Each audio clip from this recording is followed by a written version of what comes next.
आज हम पढ़ेंगे क्लास 5th के लिए हमारी दुनिया बुक से चैप्टर नंबर 17 को।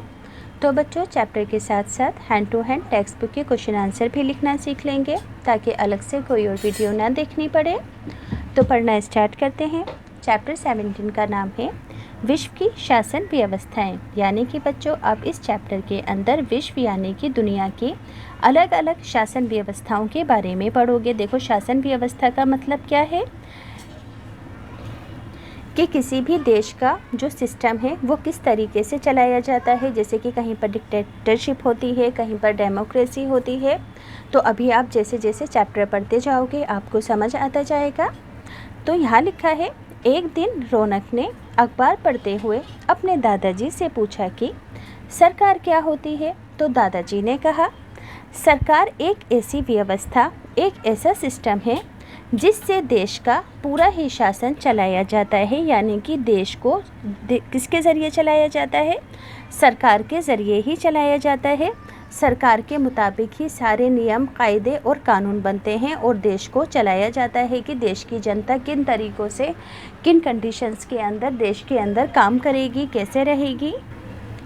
पास में बैठी रौनक की बहन मानिया ने दादाजी से पूछा कि क्या दुनिया के सभी देशों में एक जैसी सरकार होती है? तो दादाजी ने जवाब दिया कि दुनिया के अलग अलग देशों के अंदर अलग अलग सरकारें और अलग अलग शासन व्यवस्थाएं होती हैं। रौनक ने पुनः यानी कि दोबारा अपने दादाजी से पूछा कि अलग अलग तरह की सरकारें तथा शासन व्यवस्थाओं के अंदर क्या अंतर यानी कि क्या डिफरेंस होता है।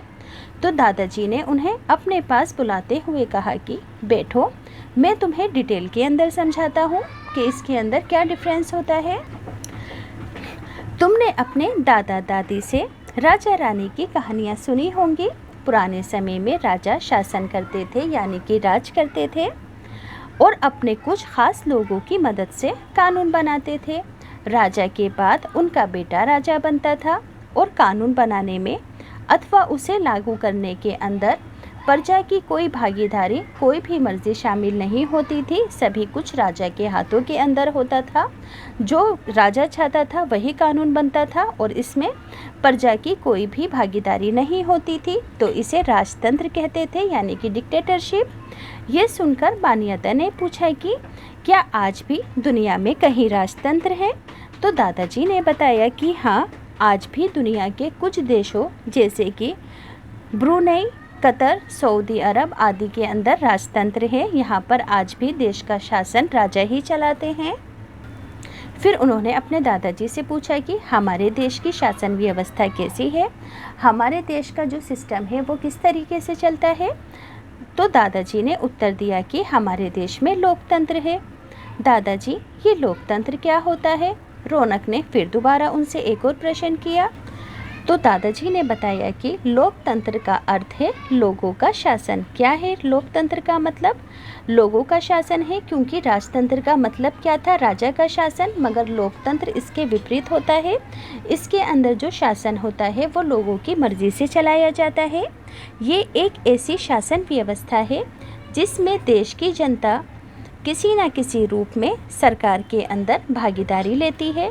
लोकतांत्रिक व्यवस्था में लोग अपने मत यानी कि वोट का प्रयोग करते हुए अपने प्रतिनिधि यानी कि अपने प्रधानमंत्री को चुनते हैं।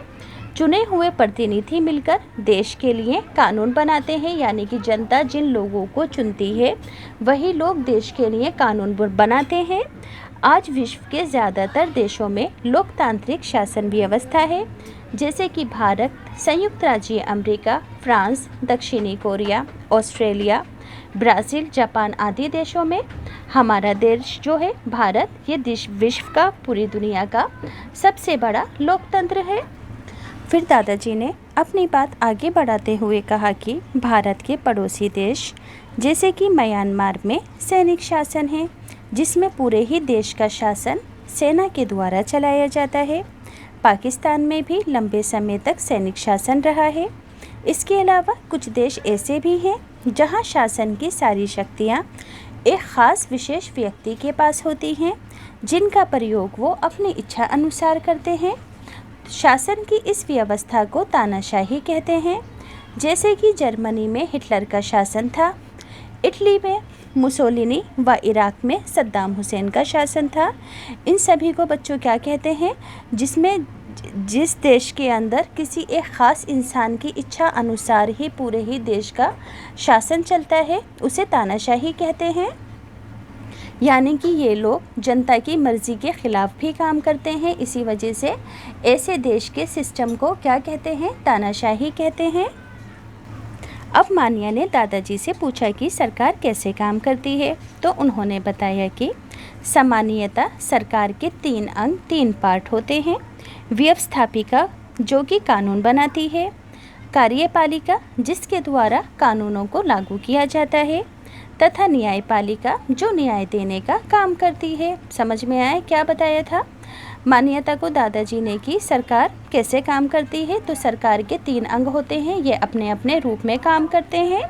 व्यवस्थापिका क्या करती है? कानून को बनाती है। कार्यपालिका इन कानूनों को लागू करवाती है, तथा न्यायपालिका का काम न्याय देने का होता है। सरकार अपने इन 3 अंगों की मदद से नागरिकों के हितों के लिए सारे कार्य करते हैं, जिससे नागरिकों का फ़ायदा हो सके। अब रौनक ने दादाजी से पूछा कि संविधान क्या होता है। इस पर दादाजी ने बच्चों से ही प्रश्न किया कि क्या कोई भी खेल जैसे कि फुटबॉल, क्रिकेट, बैडमिंटन बिना नियमों के खेला जा सकता है? तो दोनों बच्चों ने एक साथ जवाब दिया कि कोई भी खेल बिना नियमों के नहीं खेला जा सकता। तो दादाजी मुस्कुराए और बोले कि ठीक इसी तरह शासन को चलाने के लिए नियम व कानूनों की आवश्यकता होती है। यानी कि पूरे देश को चलाने के लिए किस चीज़ की ज़रूरत होती है? नियमों की और कानूनों की ज़रूरत होती है। जैसे कि किसी भी गेम को खेलने के लिए नियम होते हैं, बिना नियमों के हम कोई भी गेम नहीं खेल सकते।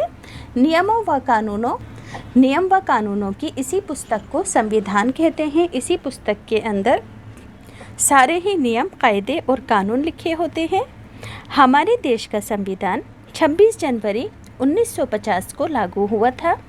26 जनवरी को प्रतिवर्ष हम गणतंत्र दिवस के रूप में मनाते हैं, क्योंकि इस दिन सारे ही नियम, कायदे, कानून एक किताब के रूप में लिख दिए गए थे कि इन्हीं के मुताबिक हमारा देश चलेगा, और इसी दिन इसको लागू किया गया था। फिर रौनक ने चहक कर कहा कि हाँ, इस दिन टीवी पर राजपथ से परेड का सीधा प्रसारण किया जाता है। दादाजी, इस परेड में विभिन्न राज्यों की रंग बिरंगी झांकियाँ भी दिखाई जाती हैं। दादाजी बोले, बिल्कुल सही।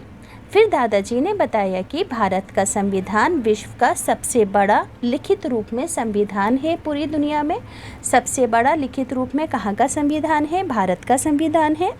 संविधान सभा के अध्यक्ष डॉक्टर राजेंद्र प्रसाद थे, जो बाद में देश के पहले राष्ट्रपति बने थे। याद रहेगा सभी बच्चों को कि संविधान सभा के जो मेन अध्यक्ष थे, इस पूरी टीम को लेकर जो चलने वाले थे, वो डॉक्टर राजेंद्र प्रसाद थे, और फिर ये बाद में भारत के पहले राष्ट्रपति बने थे। इसी तरह से संविधान की प्रारूप समिति के अध्यक्ष डॉक्टर भीमराव अंबेडकर थे, और इन्हें ही संविधान का जनक कहा जाता है, संविधान को बनाने वाला कहा जाता है।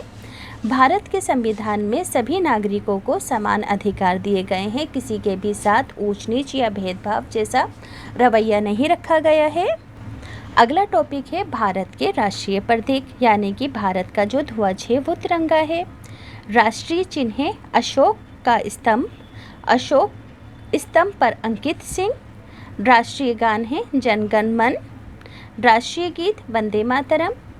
राष्ट्रीय फूल कमल। राष्ट्रीय पक्षी मोर। राष्ट्रीय पशु बाघ। राष्ट्रीय नदी है गंगा। राष्ट्रीय फल है हमारा आम।